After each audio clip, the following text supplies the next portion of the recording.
거듭나고 중세하고 성령 세례받고 은혜받고 그래서 감리교단을 창립하게 되셨는데 회심 285주년입니다. 예수님 목사님의 회심 285주년 또 때맞춰서 오늘은 교회 절기를 보면 성령 강림절입니다. 오늘 아주 성령 강림절이자 예수님 목사님의 회심 주일이자 아주 두 가지가 겹친 은혜로운 날입니다. 오늘 중요한 것은 오순절 다락방의 그 성령 강림이 오늘 우리 내리게 임하기를 소망하고 주의 이름으로 축복합니다. 예수님 목사님의 그 가슴이 뜨거워지고 성령 세례받고 또 거듭나고 새롭게 사명으로 변화된 그 역사가 오늘 우리 교회 성도들에게도 다 있기를 주님의 이름으로 축복합니다. 그러면 예수님 목사님은 1703년 6월 17일 태어난 날입니다. 1703년 6월 17일 날 아버지는 사무엘 웨슬리고 어머니는 수산나 웨슬리였어요. 19남매 중에 15번째로 영국 에비큐에서 출생하였습니다. 요즘 같으면 웨슬리가 태어날 수 있을까요?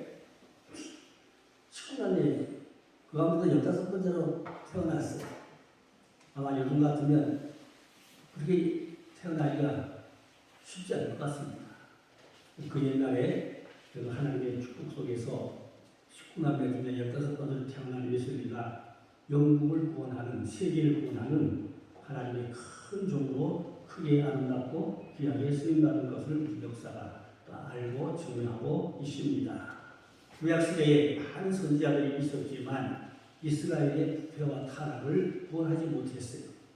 마찬가지로 영국에 많은 주의 종들이 있었지만 영국의 부패와 타락을 구원하지를 못했어요.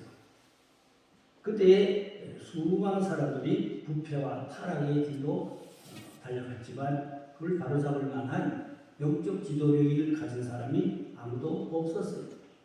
그때 하나님께서 웨슬리를 통하여서 그 영국의 부패와 타락, 모든 죄악을 다 바로잡고 나라를 구원하고 세계를 구원하는 그러한 큰 촛불 같은 등불로 하나님께서 귀하고 크게 아름답게 사용하여서 영국을 구원하게 됐던 것입니다.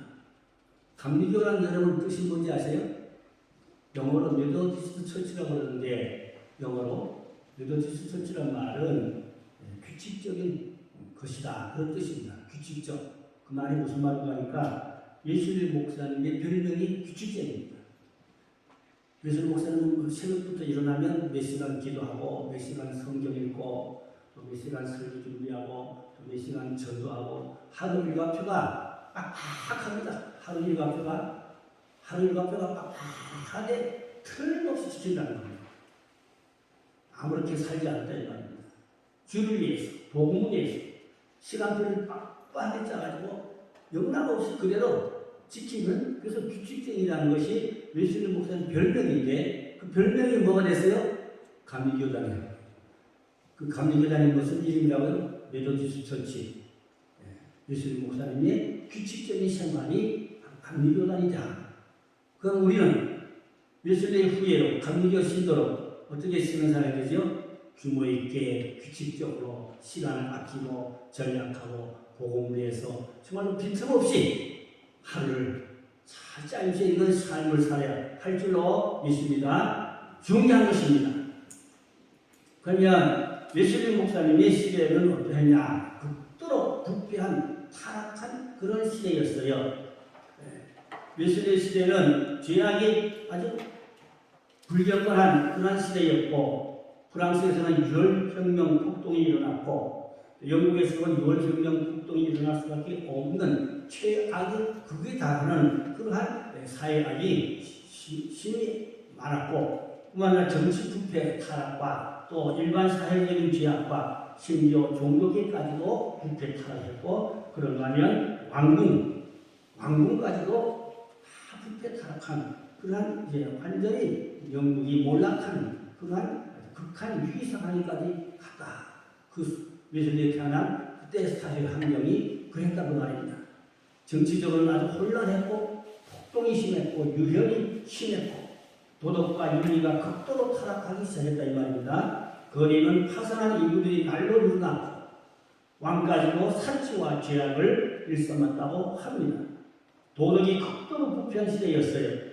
인심이 아주 잔인하고 악독했어요. 그래서 개싸움, 곰싸움, 혹은 소싸움, 닭싸움 이런 짐승들의 싸움을 시켜서 그걸 보고 즐기는 거예요. 그것은 한마디로 말하면 사람들이 그만큼 마음이 잔인하다는 것을 의미하고 있는 것입니다. 그래서 영국 사회는 하나님도 없고 소망도 없고 황금만능주의로서 권세만 있으면 된다고 하는 그러한 것이 영국 사회였던 것입니다. 그런데 하나님께서 웨슬리를 통하여 하나님의 말씀으로 회복과 부흥운동 필요했던 것이죠. 그래서 웨슬리가 방방곡곡에 회개운동을 일으켰습니다. 마귀의 사자된 영혼들을 구원하였으며 부패와 타락의 길로 치달고 있는 영국 사회를 이제 청신한 도덕적인 기풍을 바로잡고 또 신앙의 영성의 새로운 회개와 갱신 변화 운동을 일으키고 그래서 부흥 운동을 불꽃같이 피워서 영국을 구원하는 그러한 큰 사역을 하였던 귀한 목사님이었던 것입니다. 그러면 웨슬리 목사님의 소년 시절을 잠시 보면은 엄격한 가풍, 부모님께서 태어나서 가정교육을 철저하게 잘 받았다고 합니다. 특히 아버지는 교수이자 목사님이었고 어머니는 아주 용기 있고 복종심이 대단하였고 열렬한 신앙을 가진 어머니로서 특별히 자녀 교육에 철저했다고 합니다. 19남매를 얼마나 가정교육을 철두철미하게 잘 시켰는지 기가 막히게 가정교육을 잘 시켰다고 합니다. 그래서 웨슬리가 나중에 한 말인데 나는 이 세상에서 가장 훌륭한 신학교를 다녔다. 그 신학교가 어딘가 사람이 궁금할 거 아닙니까? 근데 그 가장 훌륭한 신학교는 바로 어머니의 무릎이었다. 그랬어요. 어린 시절 어머니의 무릎에서 이 세상에서 가장 좋은 신학을 공부했다. 그만큼 어머니로부터 신앙의 유산을 잘 이어받고 가정교육을 잘 받았다는 이야기인 것입니다. 그런데 웨슬리 목사님이 성령운동하고 부흥운동하니까 그 당대에 성공회가 주로 영국의 국교였는데 웨슬리 목사님은 이단시 했어요. 웨슬리 목사님을 아주 이단으로 성공해서 쫓겨났어요. 성령운동한다고. 또 그리고 수요일날 밤 예배 시간에 그 악도들이 성공의 쪽이겠죠. 악도들이 웨슬리 목사님 사진에다 불을 질렀어요. 근데 웨슬리가 나이가 어릴 때인데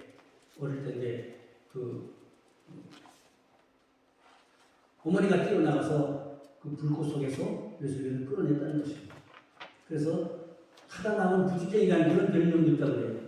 불꽃 속에서 끄실 것 타고 그렇게 나왔다. 웨슬리가. 그런 이야기도 있습니다.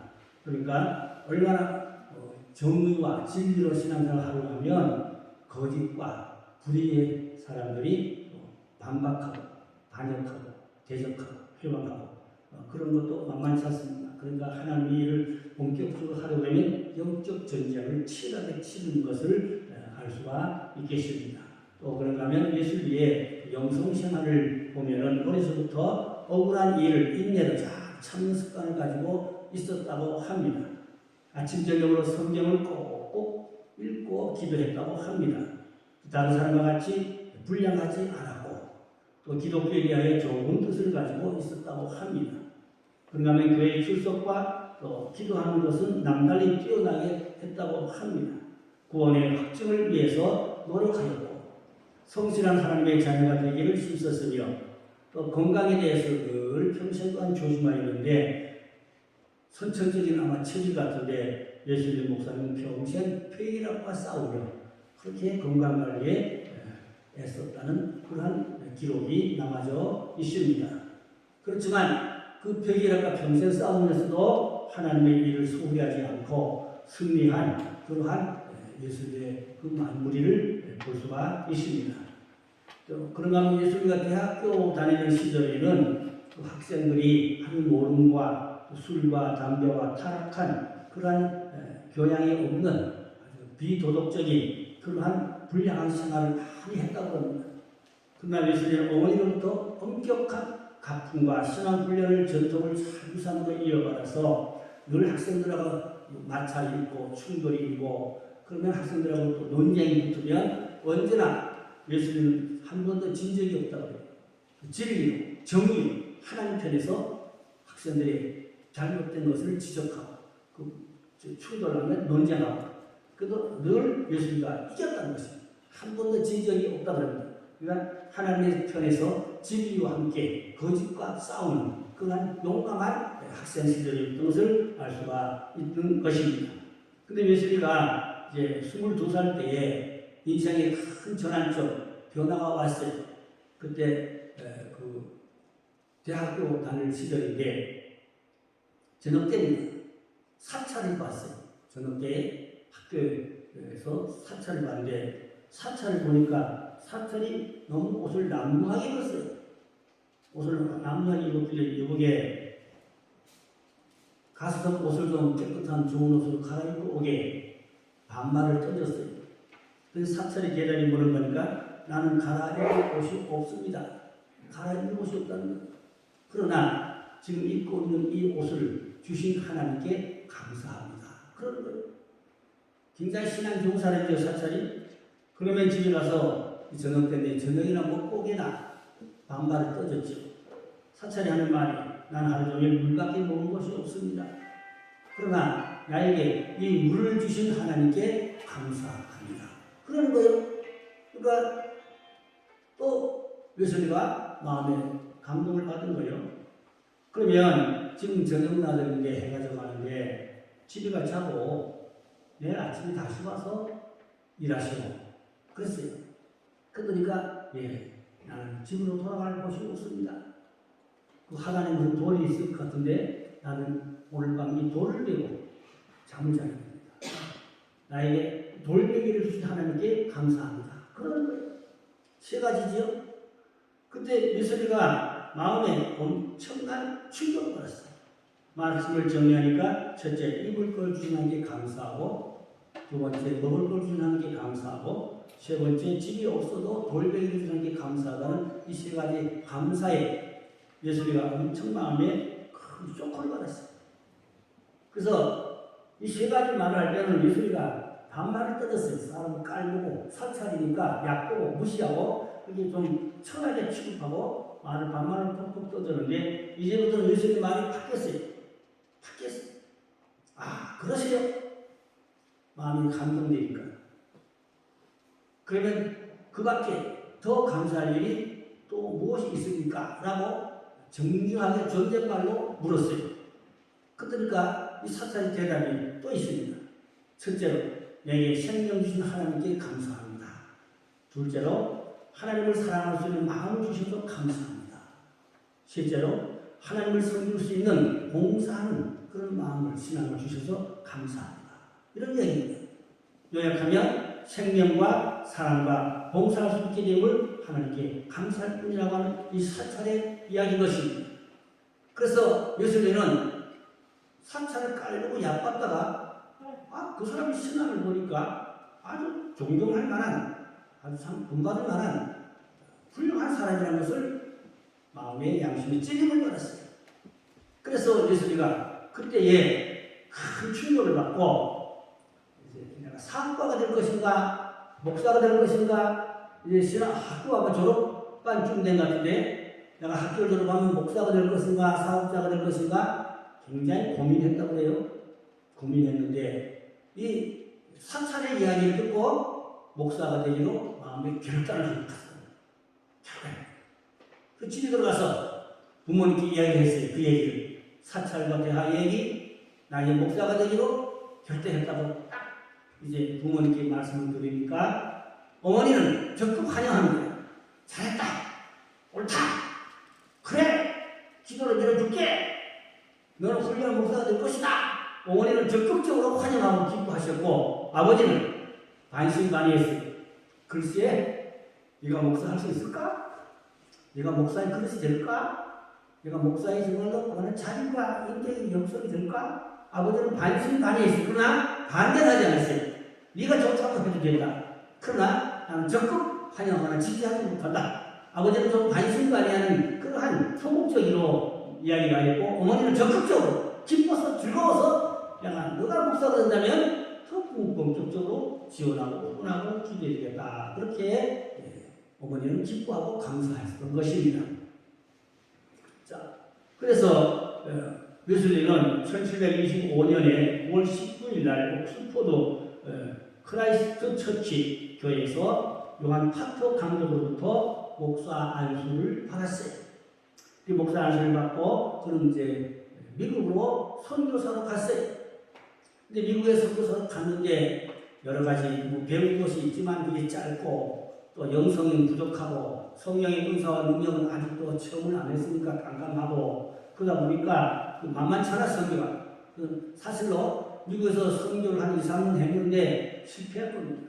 어려움은 많고 힘들긴 하고 반대로 안 되고 열매를 얻고 고생만 하고 선교가 좀 안 되니까 실패한 겁니다. 사실. 그래서 그만뒀어요. 그리고 영국으로 다시 돌아오는 겁니다. 다시 배를 타고 산수를 타고 돌아오는데 태풍이 일어났어요. 태풍이 일어나니까 뭐 파도가 막 배를 막 팍팍 퍼부는 거예요. 파도가 배를 막 쫙쫙 파고 배를 파도 막 퍼부고 배가 막 흔들리고 죽을까 공포심에 두렵고 무섭고 이러다가 내가 죽는 건 아닌가 그런 이제 죽음의 공포심까지 왔다 이 말입니다. 웨슬리는. 근데 놀라운 사실은 그 배에 모라비안이라는 신도들이 있었는데 이 신도들은 태연하게 찬송하고 기도하고 예배하고 얼굴이 천사 같고 마음이 평안하고 그렇게 예배하고 있더라 이 말입니다. 태연해? 저는 두려운 마음 하나도 없어. 그때 웨슬리가 또 충격을 받았어요. 저들은 평신도인데 저는 두려워하지 않고 저렇게 찬양하고 편안하게 예배하고 하나님께 기도하는데 나는 목사인데 나는 뭐야? 내 이 파도 때문에 내가 죽을까 공포에 무서워 떨고 내 모습이 왜 이 모양이야? 양심에 또 부끄러움과 죄책감도 물론 좀 있었고 내가 이래가지고 되겠나? 그런 고민을 가슴에 품고 영국으로 돌아왔어요. 돌아왔는데 사역에 힘이 안 나? 자신감이 없어. 또 능력도 없어. 성령을 아직 못 받았어. 여러 가지 갈등과 고민도 많아. 그러다가 이제 어느 날입니까? 1738년 5월 24일 예수님가 회심한 날이거든요. 이제 수요일날 저녁입니다. 수요일날 소그룹 수요일밤 예배니까 소그룹으로 사람은 많이 안 모이는데 거기서 목사님이 성경을 강론했는데 오늘 성경 본문 로마서 1장에 있는 이 본문을 목사님이 강론했어요. 이 말씀을 강론을 할 때에 오직 의인은 믿음으로 말미암아 사리라 이 말씀이 마음에 확 와서 박혔어요. 그래서 막 가슴이 떨리고 가슴이 뜨거워지고 눈물이 나고 회개가 나오고 성령의 불을 강하게 확 진동이 오고 견디지 못할 정도로 어쩔 수 없도록 힘든 그런 성령의 역사를 체험을 하게 됐던 것입니다. 그날이 바로 1738년 5월 24일 저녁 8시 45분. 우리 감리교회는 요 정도는 알고 있어야 돼요. 잊어버리지 말고 수첩에 적어놓으시오. 감리교 신자라면 요 정도는 성경 책감에다 적어놓으시라고요. 자, 그래서 예수님은 이렇게 인생의 변화가 온 겁니다. 아까 얘기했지요? 미국 선교사 실패. 배 안에서 태풍의 죽음의 공포, 두려움. 그러나 그는 성령의 불을 받고 회심이라고 합니다. 예수님의 회심한 날이다 그럽니다. 성령의 불을 받고 가슴이 뜨거워지고 회개하고 그렇게 강한 성령의 은사와 능력을 받고 그런데 예수님 목사님의 일기가 있어요. 지한테 예수님 목사님 일기가 8권 있어요. 8권. 그건 전부 다 사역을 할 때 일어났던 성령의 역사, 은사, 능력, 치유, 뭐 이런 회개 이런 것들을 전부 다 일기장에다 기록을 했어요. 그 예수님 목사님 일기가 이렇게 있어요. 그 읽어보면 엄청난 성령의 역사가 있었어요. 말도 못하는 역사가 있었어요. 그 성령의 불을 받고 소설이 성공회 있거든요. 성공회 안에서 막 불의 역사가 나고 회의 역사가 나고 역사를 하니까 성공에서 이단이라고 내쫓았어요. 내쫓으니까 주일날에 어떻게 돼요? 공동묘지 가서 예수리가 공동묘지 주일날에 나가서 설교를 하니까 신도들이 성공의 신도들이 70%가 공동묘지로 쫓아가. 거기 나가서 공동묘지가 예배를 드려. 그러면 성공에 청피고 사람 얼마 남았잖아요. 그러니까 성공해서 다시 들어오라. 협상하자. 이단이다. 그럴 테니까 와서 좋게 지내자. 근데 물과 기름이 합쳐져요. 들어왔는데 또 충돌이 나고 마찰 나. 예수가 뭐 기도하고 찬양하고 설교는 불의 역사가 그 치유 역사가 소의 역사가 강하니까 이거 뭐 이단이다 이거 안 되겠다 또 충돌 또 일어났어. 그래서 결국은 예수님은 길거리에서 전도하는 게 교회에서 쫓겨나갔습니다. 교회에서 할 데가 없어. 설 데가 없으니까. 교회에서 인정 안 하니까 시험주지 않으니까 이제는 어쩔 수 없이 길거리에서 노방전도 말 타고 전도하고 공동묘지 가서 예배드리고 그러다가 감리교가 시작된 겁니다. 그러니까 예수님과 성공해서 쫓겨났기 때문에 이단으로. 그래서 그 당시에는 예수님 목사님은 이단 집단이라고 복음성을 만들어가지고 복음성을 불렀다고 그래요. 예수님 집단, 이단 집단, 사탄 집단, 복음성을 만들어 불렀다고 그러니까 그 당시에는 예수님과 이단이었다는 완전히. 지금은 예수님과 영불분한 불의 종, 하나님의 사람, 역사가 인정하고 증명하고 그렇게 큰 종교가 알고 믿고 있지만 그 당시에는 그랬다고.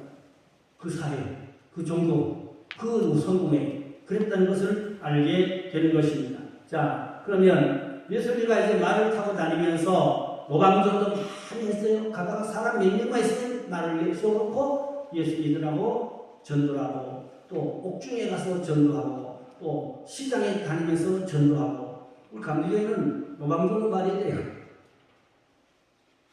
예수님과 말을 타고 얼마나 영역을 돌았는지 그걸 몇만 킬로를 그 계산하니까 수만 킬로인데 지구를 몇 바퀴 도는 정도라고 해요. 잊어버렸는데 한 지구를 몇 바퀴 돌 정도로 그렇게 영국을 말을 타고 일생을 길거리로 다니면서 노방전도를 많이 한 사람이 바로 예수님 목사님 것입니다. 시장과 옥중 가다가 사람만 있으면 세워놓고 노방전도. 그래서 유혈혁명 폭동이 일어나기 직전인 영국을 무혈혁명으로 영국에서 이제 영성대 각성운동을 일으킨 거죠. 대부운동을 일으킨 것입니다. 그래서 예수님 목사님이 속회 조직도 예수님 목사님이 처음으로 시작을 했어요. 그런데 다른 교단에서 좋으니까 모방해서 가져간 겁니다. 그 감리교가 예수님 자녀 속회가 최초로 시작된 겁니다. 다른 교단에서는 감리교였고 훔쳐갔다. 좋으니까 모방해서 훔쳤단 말은 좀 해보세요지만 감리교가 그 좋다 싶으니까 다른 교단에서 구역 예배를 해가지고 가져간 겁니다. 모방해서 사실은 원조는 예수님 목사님 감리교에서 이 속회가 시작됐다. 그래서 역사를 보니까 예수님과 한 도시를 지나가며 대성령운동, 부흥운동, 회개운동을 일으키면은 술집이 다 문 닫고 100년 동안 유락 목사가 없었거든요. 행락 목사가 없었거든요. 예수님과 연주를 한번 지나가면 100년 동안 술집이 행락 목사가 다 문 닫고 없었다. 그 정도로 정화운동, 회개운동을 강하게 했다. 그 말입니다. 그래서 감옥 100개 씌우는 것보다 교회 하나 씌우는 게 낙타인 거예요. 감옥 많이 씌워봐야 죄수만 갖다 집어넣는 자예요. 감옥 100개 씌우는 것보다 교회 하나 씌우는 게 훨씬 낫다. 교회를 씌워야 사람을 100개 씌우고 구원한다. 그런 의미를 가지고 예수님을 보낸 거니까 세계는 나의 교우다. 세계는 나의 교우다. 그러니까 영국뿐 아니라 온 세계를 다 나의 교우로 삼고 복음의 발판 삼고 복음을 전한다. 그렇게 슬로건으로 외쳤던 것입니다. 1739년 7월 25일입니다. 감리교가 첫 시작됐어요. 메더디스트 처치 1739년 7월 25일 감리교 첫 시작. 그다음에 1742년 브리스톨에서 첫 속회가 조직되고 시작이 되었습니다. 한 사람이 회개하고 성령의 불을 받으면 영국이 새로워지고 세계가 달라지는 이런 역사의 새로운 벽을 긋는 사건들이 일어나게 됐던 것입니다. 요한이 물세례만 가지고는 안 됩니다. 아볼로는 사도행전에 보니까 물세례밖에 몰랐어요. 성령세를 몰랐어요. 성도들이 성령세를 깜깜이 몰랐어요. 그러나 이제 바울이 가서 너희들이 믿는데 성령을 받았느냐? 아닙니다. 우리는 물세례밖에 못 받았습니다. 성령세례 듣지도 못했습니다. 알지도 못합니다. 그래서 바울이 강론할 때 성령이 임하니까 다 거기 모인 사람들이 방언하고 예언하고 병 고치고 성령의 강한 역사가 있었다. 그러니까 웨슬리 목사님은 어떤 목사입니까? 성령의 불을 받고 성령의 은사와 능력을 받고 성령 사역을 한 불의 사자였던 것을 인정할 수가 있습니다. 마태복음 3장 11절에 보니까 나는 너희로 회개하기 위하여 물로 세례를 베풀거니와 내 뒤에 오시는 이는 나보다 능력이 많으시니 나는 그의 신을 들기도 감당하지 못하겠노라. 그는 성령과 불로 너희에게 세례를 베풀 것이라. 이 요한이 하는 말인데 요한은 물세례만 줬잖아요. 근데 내 뒤에 오신 누구요? 예수 그리스도. 그는 성령과 불로 세례를 줄 것이라. 그럼 우리는 다 여기 계신 분들 다 물세례를 베풀다 받으셨지요. 초신자 빼놓고. 그런데 성령 세례는 다 받았습니까? 못 받았습니까? 내가 남이 아니라 하려라. 내 자신이 한번 자신 진단해보면 내가 성령 세례 받았나 못 받았나. 성령 세례 받으면 적극적인 능동적인 활발하고 능력 있게 힘 있게 주를 섬기고 힘 있게 기도하고. 왜 기도를 5분도 못합니까? 성령 세례 받으면 1시간도 잠깐 할 수 있습니다. 성령 세례 받으면 기도 1시간 잠깐 지나가요. 금방 지나가요. 시간도. 깊은 기도를 할 수가 있어요. 성령 세례 받으면. 성령 세례 받으면 더 적극적인 활동력이 더 기능동적인 활발한 힘 있는 신앙생활을 열심으로 하게 된다. 그 말입니다. 우리는 감리교 신도로 웨슬리 후예인데 웨슬리 받은 그 성령과 그 능력과 그 불을 우리도 받으셔야 할 줄로 믿습니다. 그러면 이제 웨슬리 얘기 나가려면 할 것도 없는데 웨슬리 임종 이야기로 마무리하려고 합니다. 1791년 3월 2일 오전 10시입니다. 영국의 런던 주택에서 88세로 주택에서 가족들 다 모아놓고 친지들, 친구 목사들 있을 거 아닙니까? 친구 목사들 모아놓고 또 가까운 지인들 모아놓고 마지막 송별 예배를 드렸어요. 나는 하나님을 간다. 하나님을 간다. 송별 예배를 드렸어요. 그래서 부인에게는 여보 내가 먼저 가서 미안하고 내가 천국에 먼저 가 있을 테니까 뒤따라 나중에 천국에서 만나자. 그게 부인에게 유언같이 이야기를 나누고 또 자식들한테도 유언적인 이야기를 나누고 또 친구 목사님들이 내가 못하는 일도 뭘 부탁하네. 내가 뭘 하라는 못한 게 있는데 그걸 맡기네. 그걸 해주게. 이게 다 할 말 다 하고 유언도 하고 할 말 다 하고 그리고 나는 이제 하나님께 간다. 그러면서 찬송을 불렀던 겁니다. 저 높은 곳을 향하여 날마다 나아갑니다. 그 찬송을 다 부르고 눈을 싹 감았어요. 그리고 얼굴이 강차가 나고 빛이 나고 천사가 나고 그리고 하나님께로 그 영혼이 올라갔어요. 이게 예수의 인생의 가장 아름다운 마무리인 것입니다. 저는 해마다 새벽에 기도하는 것을 기도하지 않는가? 내 생전에 주님이 오신다면 에녹같이 살아서 하늘 공주로 올라갈 줄을 맞이하고 영접하게 해주시옵소서. 또 엘리야같이 사역하다가 공중에 올라가 주님을 맞이하고 영접하게 해주시옵소서. 내 생에 주님이 오신다면 그러나 내 생에 주님이 오시지 않으신다면 예수님같이 마지막을 아름답고 깨끗하게 송별예배를 잘 드리고 이렇게 눈을 감고 하늘밖에 갈 수 있게 해주십시오. 그거는 저는 새벽마다 늘 습관적으로 늘 기도가 계속 쌓이고 있습니다. 그런 믿음대로 기도대로 될 줄로 믿습니다. 그 두 가지 기도입니다. 내 생전에 주님 오시면 에녹처럼 엘리야처럼 올라가는 거예요. 내 생전에 주님 오시지 아니하신다면 웨슬리 목사님처럼 송별예배 드리고 찬송 부르고 기도하고 깨끗이 하나님 앞에 갈 수 있는 그런 저와 여러분 되기를 주님의 이름으로 축원합니다. 기도하겠습니다. 하나님 아버지, 오늘은 웨슬리 목사님 회심한 지 285년이 되었습니다. 영국을 구원했습니다. 세계를 구원했습니다.